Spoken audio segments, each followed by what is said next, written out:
Et je reviens vers vous rapidement pour les énergies d'août, parce que ça m'a rendu curieuse. Et la première carte qui est tombée, j'ai trouvé franchement juste hyper belle. Et c'est quand même symbolique qu'on se dirige vers quelque chose de mieux. Et ça confirme aussi ce que je pensais au niveau des connexions. Parce que c'est la carte contribution. Et cette carte contribution, que pouvez-vous accomplir? Et cette carte, très clairement, elle vient non seulement nous demander de nous interroger sur notre place dans le monde et sur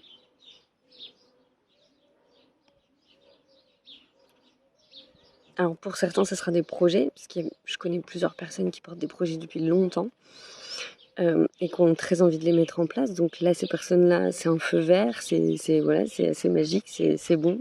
Il va pouvoir, je vous dis pas que le projet, il va démarrer de suite, mais il y a une autorisation, il y a quelque chose, il y a une opportunité de se diriger et de prendre le chemin de ce projet en tout cas.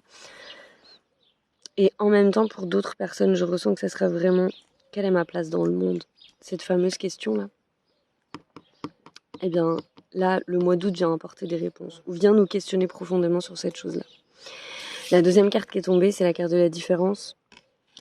Quel regard portez-vous sur les autres? Donc ça confirme bien qu'il y a quelque chose autour du relationnel et de comment on vit ces relations à l'autre,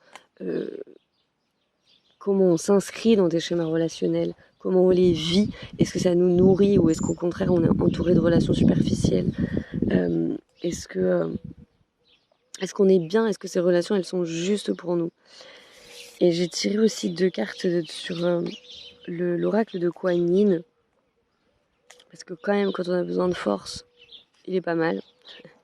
Et il y a la déesse aux multiples mains, qui m'a un peu surprise parce que, ainsi que la danse de la reine papillon, qui m'a un peu surprise parce que j'avais cette énergie de calme.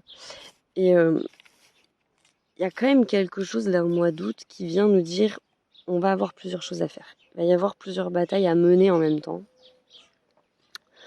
Plusieurs projets peut-être à mener en même temps. Peut-être des projets qu'on met sur le côté et d'autres qu'on n'avait peut-être pas prévus mais qui viennent avant. Enfin voilà, il y a quelque chose de cet ordre-là. Donc ça s'accélère dans le projet. Je mets quand même un bémol parce que je sens quand même qu'on n'est pas encore en septembre. Donc il n'y a pas l'énergie de la rentrée. Est-ce que tout va démarrer vraiment? Je ne sais pas. Mais il y a les prémices de quelque chose qui démarre et donc peut-être un besoin d'être un petit peu partout pour s'organiser, faire les choses et préparer la rentrée.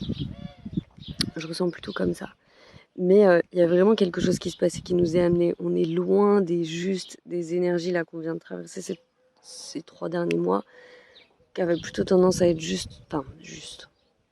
Je m'entends, hein, parce qu'il y a des choses il y a des gens qui ont couru partout, hein, c'est pas la question. Mais on était quand même sur quelque chose de beaucoup plus introspectif, de beaucoup plus calme finalement. Là, il y a quelque chose qui se passe, il y a des connexions qui se font avec peut-être des gens auxquels on ne s'attendait pas, peut-être des opportunités auxquelles on ne s'attendait pas. Donc il y a un vrai besoin d'ouvrir, d'être en capacité de réceptionner peut-être même des choses assez surprenantes et de se faire confiance et de se sentir capable.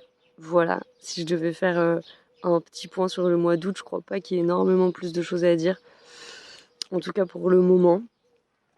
Mais voilà, je voulais quand même faire ce petit point parce qu'en vrai, il est cool. Voilà, bon bah je vous souhaite un très bon mois d'août en tout cas, qui fait profiter, saisissez les opportunités et puis ça devrait bien se passer.